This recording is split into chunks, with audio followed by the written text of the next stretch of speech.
Siddhartha Gautam was a spiritual teacher from the ancient Indian subcontinent and the historical founder of Buddhism.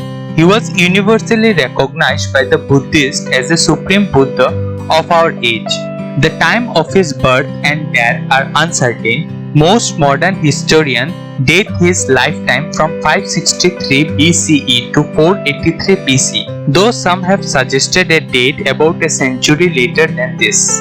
According to tradition, Siddhartha was born more than 200 years before the regime of Mauryan king Ashoka. Siddhartha was born in Lumbini in modern-day Nepal. His father was Shuddhodhan, the chief of Shang dynasty, one of several ancient tribes on the growing state of Koshala. His mother was Queen Maya, King Shuddhodhan's wife.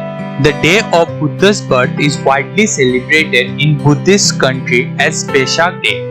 Gautam was born as a prince with 3 palaces, one for each season, specially built for him. On the night Gautam was conceived, Maya Devi dreamt that a white elephant entered her right side. Followed the dream, Siddhartha was born from her right side. Various sources hold that the Buddha's mother died at his birth, a few days or 7 days later. During the birth celebration, the seer Asita announced that this baby would either become a great king or a great holy man. His father Shuddhodhan wished for Gautam to be a great king, shield his son from religious teaching and knowledge of human suffering. As the boy reached the age of 16, his father arranged his marriage to Vasudhara, a cousin of the same age. In time, she gave birth to a son Rahul. Gautam spent 29 years as a prince in Kapilavastu, a place now situated in Nepal. Although his father ensured that Gautam was provided with everything he could want or need, Gautam felt that the material wealth was not the ultimate goal of life. While venturing outside of his palace, Gautam is said to have seen an old crippled man, a diseased man, a decaying corpse, and a sadhu. The 4 scenes are referred to as the 4 sights or the 4 heavenly messengers.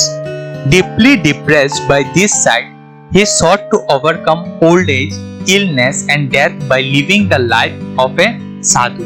Gautam soon left his palace and his entire family at the age of 29 to took up the lonely life of an wandering monk.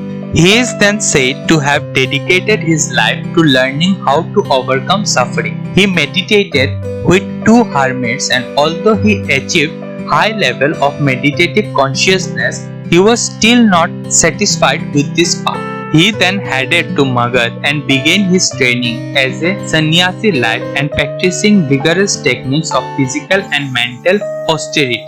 However, he found no answer to his question regarding freedom from suffering. Leaving behind his caring teacher, he and a small group of close companions set out to take these austerities even further. Gautam tried to find enlightenment through complete deprivation of worldly goods, including food, and became a complete sannyasi. After nearly starving himself to death, Gautam Buddha began to reconsider his path. Then he remembered a moment in childhood in which he had been watching his father started the session ploughing, and he had fallen into a natural, concentrated and focused state that was blissful and refreshing.